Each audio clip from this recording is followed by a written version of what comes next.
तो हेलो दोस्तों, आप सभी का स्वागत है आज के इस नए वीडियो में नए टॉपिक के साथ। आशा करता हूं कि आप सभी बहुत ही मस्त होंगे और अपने अपने पढ़ाई में तेजी के साथ व्यस्त होंगे। तो चलिए इस प्रकार से आज के इस प्यारे से टॉपिक में हम लोग सॉल्यूशन जो चैप्टर है उसके अंतर्गत हिमांक में अवनमन क्या होता है, इसका जो परिभाषा है उसको हम लोग फिगर के माध्यम से बड़ी आसानी से आपको क्लियर करने वाले हैं। पिछले वाले टॉपिक में हम लोग क्वथनांक में उन्नयन को देखे थे। क्वथनांक में उन्नयन क्या होता है, अगर आप उस टॉपिक को नहीं देखे हैं तो पहले उस टॉपिक को जाकर देख लीजिए, फिर आप हिमांक में अवनमन देखिएगा ताकि आपको आसानी से क्लियर हो जाए। अगर आप उस वीडियो को नहीं भी देखे हैं तो कोई दिक्कत नहीं, इसी वीडियो में हम लोग क्वथनांक में उन्नयन तथा हिमांक में अवनमन दोनों को समझने वाले हैं। तो चलिए बिना किसी समय गंवाए इस टॉपिक को जल्दी से स्टार्ट करते हैं। तो क्वथनांक में उन्नयन का मतलब क्या होता था? उन्नयन अर्थात किसी भी चीज का बढ़ जाना उन्नयन कहलाता है, और अवनमन का जस्ट अपोजिट होता है उसका। अवनमन का अर्थात क्या होता है? किसी भी चीज का घट जाना क्या कहलाता है? अवनमन कहलाता है। तो हिमांक में अवनमन, आखिर ये जो चार लाइन में परिभाषा है इसमें क्या बोला जा रहा है, तो इसको समझने से पहले हम लोग एक फिगर के माध्यम से इसको समझेंगे ताकि आपको जो चार लाइन में परिभाषा है आसानी से क्लियर हो जाए। क्वथनांक में उन्नयन और हिमांक में अवनमन दोनों बिल्कुल सेम है, बस इसमें घट जाता है। इसका अवनमन क्या हो जाता है? घट जाता है। और क्वथनांक में उन्नयन का क्या हो रहा था? उन्नयन हो जा रहा था, उसका जो क्वथनांक था वह बढ़ जा रहा था। बस इतना ही इसमें डिफरेंस है। चलिए हिमांक में अवनमन को एक फिगर के माध्यम से समझने का प्रयास करेंगे। पिछले वीडियो में जो फिगर बनाए थे सेम उसी को यहाँ पर बनाना है।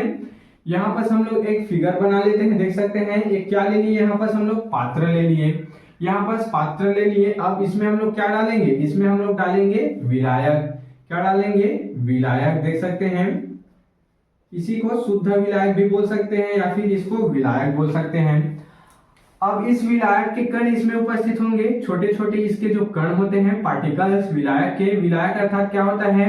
जो अपने आप को जो अपने आप में किसी भी चीज को घोल लेता है उसे क्या कहते हैं? विलायक कहते हैं। जैसे पानी हो गया, पानी क्या है? विलायक है, जो अपने आप में किसी भी चीज को, चीनी वगैरह को घोल लेता है, तो विलायक हो गया। अब इसमें क्या मिलाएंगे? इसमें अवाष्पशील विलेय को मिला देंगे। क्या मिलाएंगे? इसमें अवाष्पशील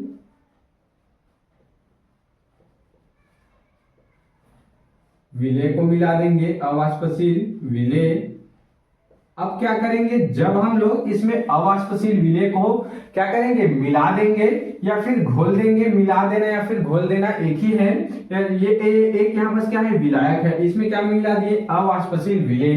तो अब अवाष्पशील विलेय के भी कण आ जाएंगे यहाँ पर, अवाष्पशील विलेय के भी कण आ जाएंगे यहाँ पर, देख सकते हैं कुछ इस प्रकार से। तो इसमें क्या हो जाएगा? विलायक के कण तथा अवाष्पशील विलेय के कण, दोनों के कण यहाँ पर मिल जाएंगे। तो यहाँ पर क्या हो जाएगा? कणों की संख्या में क्या हो जाएगी? यहाँ पर वृद्धि हो जाएगी। तो उसको लिख सकते हैं। तब क्या होता है? कणों की संख्या में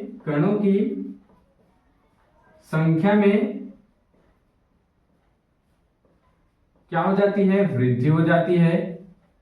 कणों की संख्या में वृद्धि हो जाती है या फिर बढ़ जाती है। अब जब कणों की संख्या बढ़ती है तो क्या हो जाता है? ऊर्जा कम हो जाता है। ऊर्जा क्या हो जाता है? एनर्जी कम हो जाता है। पहले विलायक के ही कण थे अर्थात बहुत कम कण थे, तो सारे को ऊर्जा क्या मिल रहा था? बहुत ज्यादा मिल रहा था। अब अवाष्पशील विलेय के भी कण आ गए तो ऊर्जा क्या हो जाएगा? कम हो जाएगा। जिस प्रकार से कल एक उदाहरण लिए थे, कल का उदाहरण क्या था? आपको याद होगा कल का उदाहरण क्या था? 5 बच्चे थे, 5 क्या थे? बच्चे थे, और यहाँ पर एक 10 रुपए था। कितना रुपए था? 10 रुपए था। अब 5 बच्चे हैं तो प्रत्येक बच्चे को कितना रुपए मिलेगा? 2 रुपए मिलेगा। अब 5 की जगह कितने आ गए? 10 बच्चे आ गए। अब प्रत्येक को कितना रुपए मिलेगा? केवल 1 ही रुपया मिलेगा। ठीक उसी प्रकार से क्या हो रहा है? देख सकते हैं यहाँ पर विलायक के जब कण थे अर्थात केवल 5 बच्चे थे तो दोनों को ज्यादा पैसा मिल रहा था। तो विलायक के जब कण थे तो केवल विलायक के कणों को ज्यादा ऊर्जा मिल रहा था। अब इसमें आ गया और 5 बच्चे अर्थात अवाष्पशील विलेय मिल गया। तो क्या हो गया? यहाँ पर 10 बच्चे हो गया। 10 बच्चे हो गए तो क्या हो रहा है? यहाँ पर देख सकते हैं प्रत्येक को केवल 1 रुपया ही मिल रहा है। इसी प्रकार से अवाष्पशील विलेय के कण भी आ गए तो प्रत्येक को थोड़े थोड़े से ऊर्जा मिलते हैं। तो इसका ऊर्जा क्या हो जाता है? ऊर्जा में क्या हो जाती है? कमी आ जाती है। ऊर्जा में कमी आ जाती है। अब ऊर्जा में कमी आता है तो इसके फलस्वरूप क्या होता है, इसके वाष्प दाब में भी क्या हो जाती है, कमी आ जाती है। वाष्प दाब में भी कमी आ जाती है, देख सकते हैं। वाष्प दाब क्या होता है, ये जो सतह पर लगने वाला जो दाब है उसी को क्या कहते हैं, वाष्प दाब कहते हैं। तो वाष्प दाब में क्या हो जाती है, कमी आ जाती है, क्योंकि इन कणों के पास एनर्जी नहीं रहती है तो वह वाष्प दाब कैसे लगाएंगे। अगर हम खाना ही नहीं खाए हैं, अच्छे से भोजन ही नहीं किए हैं तो काम कैसे कर पाएंगे, एनर्जी ही नहीं बचेगा तो वर्क कैसे कर पाएंगे। इसी प्रकार से इसमें भी ऊर्जा कम हो जाता है विलायक के कणों में, तो वाष्प दाब भी क्या हो जाता है, कम हो जाता है। वाष्प दाब कम हो जाता है, देख सकते हैं। वाष्प दाब में क्या हो जाती है, कमी आ जाती है।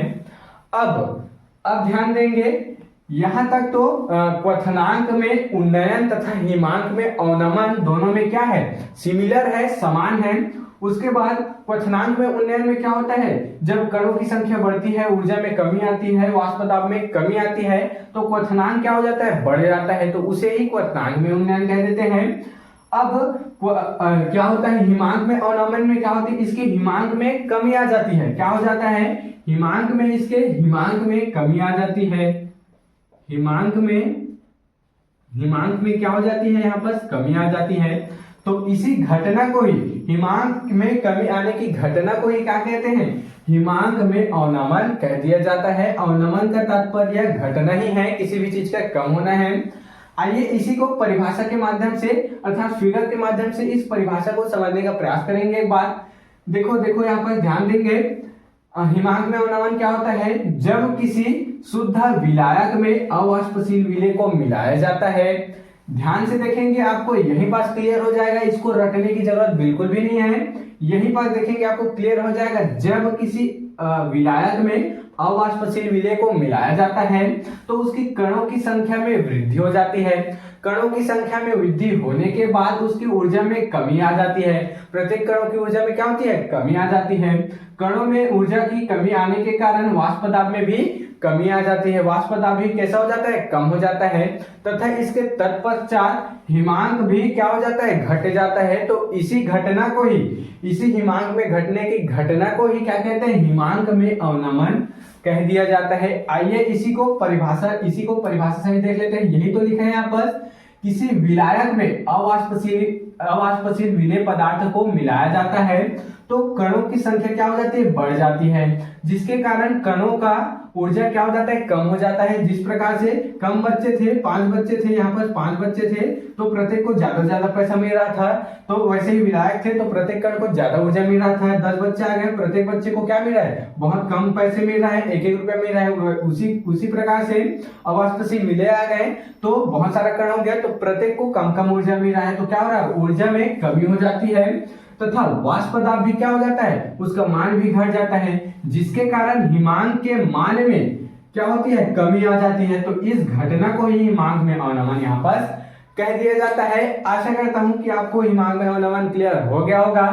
चलिए एक बार और देख लेते हैं, ध्यान देंगे क्या होता है हिमांक में अवनमन। क्या होता है हिमांक में अवनमन, जब किसी विलायक में अवाष्पशील विलेय को मिलाया जाता है तो इसके कणों की संख्या में क्या होती है, कणों की संख्या में वृद्धि आ जाती है। कणों की संख्या में वृद्धि हो जाती है। अब कणों की संख्या में वृद्धि होती है तो ऊर्जा में कमी आ जाती है। ऊर्जा में कमी आने के कारण वाष्प दाब में भी कमी आ जाती है और हिमांक का मान भी घटने लगता है। तो इस घटना को ही क्या कहते हैं, हिमांक में अवनमन कहते हैं। क्वथनांक में उन्नयन भी इसी प्रकार से था, जब किसी विलायक में अवाष्पशील विलेय को मिलाया जाता है तब क्या होता है, अवाष्पशील विलेय को मिला देते हैं तो क्या होता है, कणों की संख्या बढ़ने लगती है। कणों की संख्या जब बढ़ जाती है तो क्या होता है, ऊर्जा के मान में कम होता है। प्रत्येक कण को मिले ऊर्जा के मान में कमी आती है। ऊर्जा के मान में कमी आती है तो वाष्प दाब में कमी आता है। वाष्प दाब में कमी आता है तो क्या होता है, तब क्या होता है, क्वथनांक के मान में बढ़ोतरी होती है। तो उसी घटना को क्या कहते हैं, क्वथनांक का उन्नयन कह देते हैं। तो इस प्रकार से हम लोग आज के इस टॉपिक में आज क्या समझ चुके, हिमांक में अवनमन को भी देख चुके और थोड़ा थोड़ा क्वथनांक में उन्नयन को भी समझ चुके हैं। थोड़ा क्या पूरा ही देख लिए हैं, कुछ अंतर नहीं है। हिमांक में अवनमन में हिमांक घट जाता है, क्वथनांक में उन्नयन में क्वथनांक बढ़ जाता है। अगर आपके बोर्ड एग्जाम में दोनों टॉपिक पूछे तो आपके दिमाग में केवल एक ही ख्याल आना चाहिए। क्या ख्याल आना चाहिए, बस ये फिगर आपको याद होना चाहिए, ये फिगर जो है आपको याद रहना चाहिए। क्या याद रहना चाहिए? विलायक था, उसमें अवाष्पशील विलेय मिला रहे थे। अब किसी भी चीज को मिला दिए तो किसकी संख्या बढ़ रही थी? कणों की संख्या बढ़ रही थी। कणों की संख्या बढ़ रही थी, ऊर्जा क्या हो रहा था? कम हो रहा था, वाष्प दाब कम हो रहा था। और क्या हो रहा था? हिमांक के मान में कमी आ रही थी। तो इसी घटना को क्या कह देते हैं? हिमांक में अवनमन कह देते हैं। सिर्फ इसी प्रकार से जब क्वथनांक के मान में बढ़ोतरी आती है, उसी को क्वथनांक में उन्नयन कह दिया जाता है।